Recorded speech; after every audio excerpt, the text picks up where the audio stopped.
Welcome back to our channel Latha స్పెషల్లో ఈరోజు నేను ఒక పాతకాలం నాటి స్వీట్ చేయబోతున్నాను. దీనికోసం మైదా పిండి తీసుకొని అందులో కొద్దిగా సాల్ట్ వేసుకొని కొద్దిగా వాటర్ పోసుకుంటూ చపాతీ ముద్దలా కలుపుకోవాలి.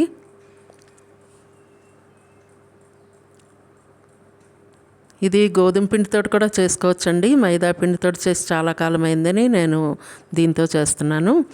ఇలా ఒక బాల్స్లా చేసుకొని ఒక బాక్స్లో గాలి తగలకుండా పెట్టుకొని ఒక్కొక్క బాల్ తీసుకొని పొడిపిండి వేసుకొని చక్కగా చపాతీలా ఒత్తుకోవాలి.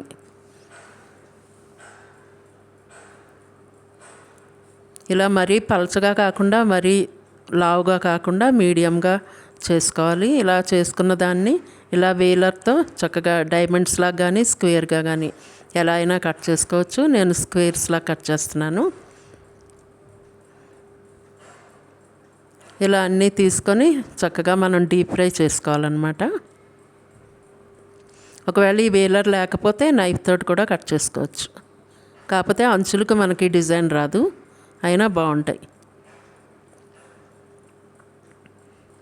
కడాయి పెట్టుకుని ఆయిల్ హీట్ అయిన తర్వాత మనం ఒక్కొక్క వాయిలాగా వేసుకొని కొన్ని వేపుకుంటూ చక్కగా లైట్ బ్రౌన్ కలర్ నుంచి కొద్దిగా డార్క్ బ్రౌన్ వచ్చే వరకు వేయించుకోవాలి.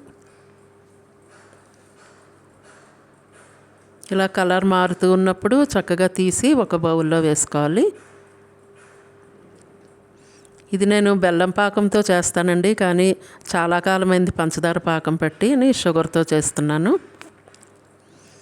పంచదార వేసుకొని దానిలో కొద్దిగా వాటర్ వేసుకొని పాకం పట్టుకోవాలి. మరీ ముదరక్కర్లేదండి, గులాబ్ జామ్ పాకం కంటే కొంచెం థిక్ అయితే సరిపోతుంది.